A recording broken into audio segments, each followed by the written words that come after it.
Today, I have to inform you as knowledge seekers that in past few minutes, we have been informed and confirmed that one of our beloved knowledge seekers, Jon Bliven, passed away. He's been one of the solid supporters of the Keshe Foundation. Met him about 10 years ago when he attended as a student in the first group of knowledge seekers in south of Italy with us in training. Sitting in the corner, introducing himself, not knowing that he was a man from the space technology and American structure, not knowing he was geared up with the space programs before. Very humble. He sat in the back next like everybody else and he listened. And he was supposed to be there for 2 or 3 days. He said, no, I want to stay for the rest of the session, which was a 3-month session.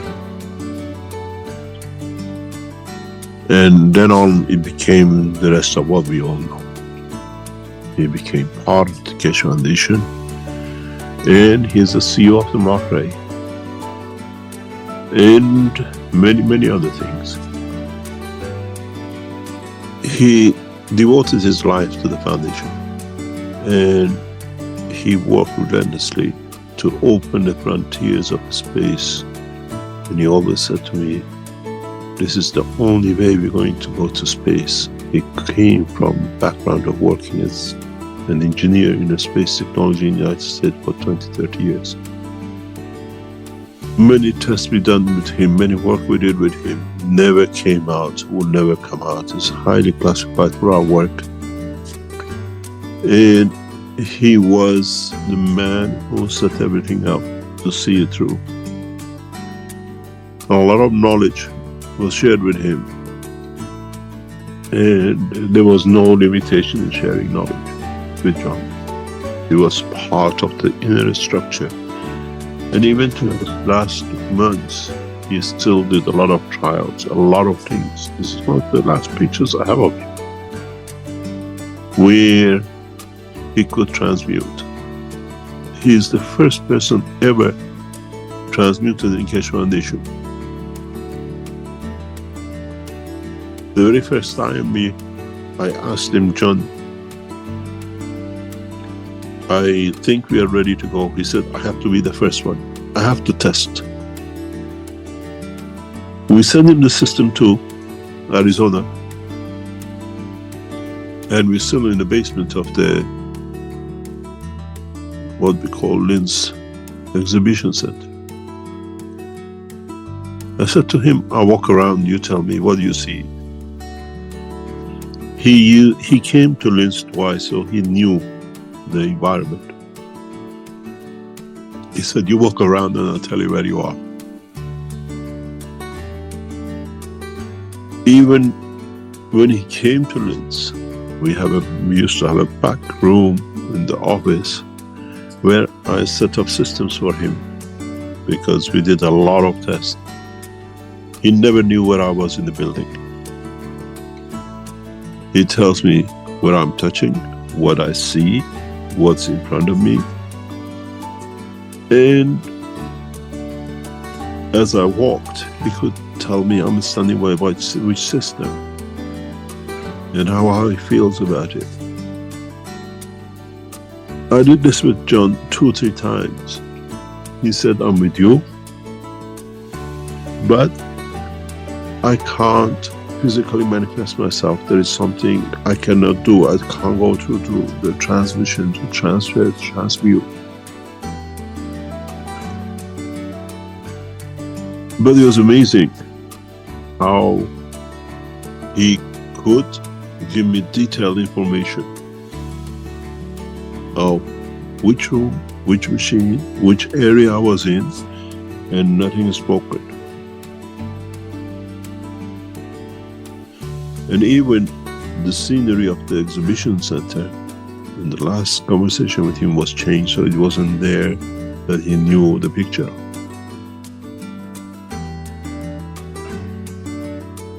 He worked relentlessly with us. He helped us relentlessly in running the operation of the Keshe Foundation, especially in America and with Margaret.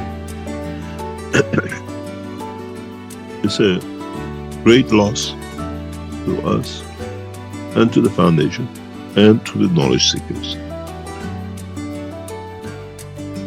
He was there to see the change. He was a visionary, and everything was gold. And as you remember, many videos we used to have of him live years ago. He set up the first plasma field environment. He measured the fields outside the buildings of the test labs. He did everything. And he was like a father to everyone in the Keshe Foundation whenever they needed him.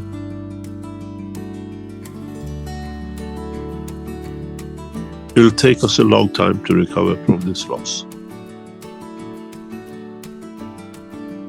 He became a friend. He became a consul. He became an advisor in operation of the Keshe Foundation in international levels. And there was not a day, more or less, on a regular basis, where I will not talk with him, expanding the testing, everything possible. He said, I have the opportunity to give the dimension to. And when I explained to him the first time that we have achieved left in a different way, he said, I knew you know how to do it.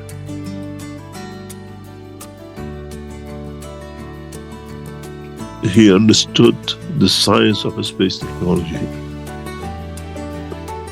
And I'm sure where he is, his soul has found the dimension and direction of his way to support the human race in his own way.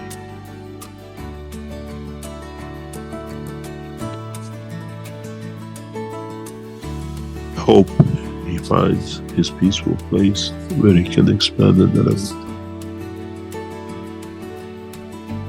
In this picture, what you see, he was sending me.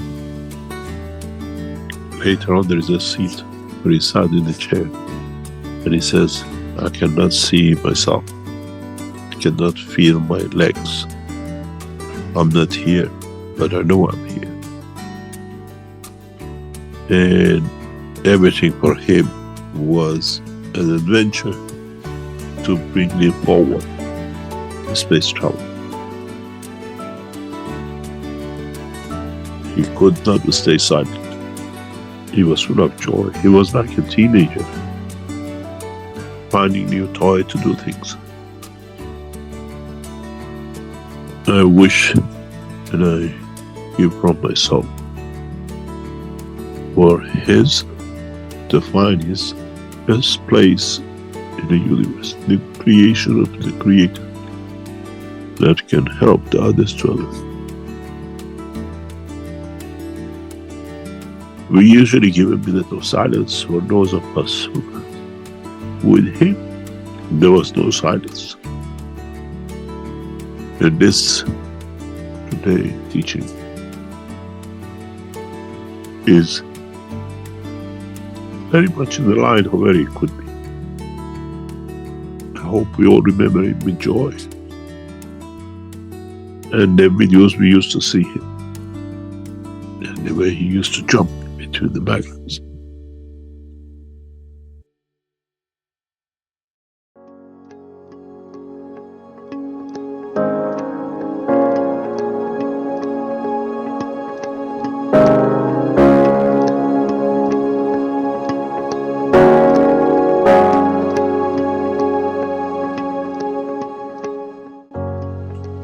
So yes, I've been involved with the Keshe Foundation now for going on 8 years. I think I've listened to every single workshop since the time everything started. I'm a spiritual adventurer who tends to follow the path of my soul, and my soul has led me to this place where I'm at today, which is an integral part of the Keshe Foundation and the work of the foundation. About 10 years ago, I realized that society as a whole was in trouble, and the way things were going is we needed solutions that brought us from a state of, I'll call it disharmony, to where we need to go, which is a state of harmony. But what I was really looking for was solutions that could bring technological solutions that could bring society forward in a positive way. I originally, when the foundation started to get into the manufacturing side, I set up Keshe Manufacturing Arizona. From there, we went to where the technology is really moving, which is in the space area, and I opened up the Wellness Center as a starting point for space technology. I follow my heart a lot of times, all of the time, and I listen with my heart. You can tell when people are true to their words and that the information they're getting is true versus it's not factual. And my heart told me over and over again that this was part of the new paradigm shift, that I was walking amongst the answers that I had been seeking for a long, long time, solutions. And Mr. Keshe, his technology had solutions, and ethos, the peaceful motive behind it, everything fell into place. I'm still with Keshe Technologies today. I've always said, and I've told this to others, that the Keshe Technologies are part of, a piece of, the new paradigm shift. We know that the direction that we're going right now is unsustainable. We know that new energies are coming upon this planet, and we know that we need solutions that are not the old solutions. We've always known that the extraterrestrials are real, and that the universe is bigger, much bigger than we've been told, and that our time for interacting with these civilizations was at hand, and that we just needed to prepare ourselves so that we could take that next step. And this is what the technologies of Keshe are doing for many people, that getting us prepared. It's Keshe Spaceship Arizona. We're operating as a wellness center.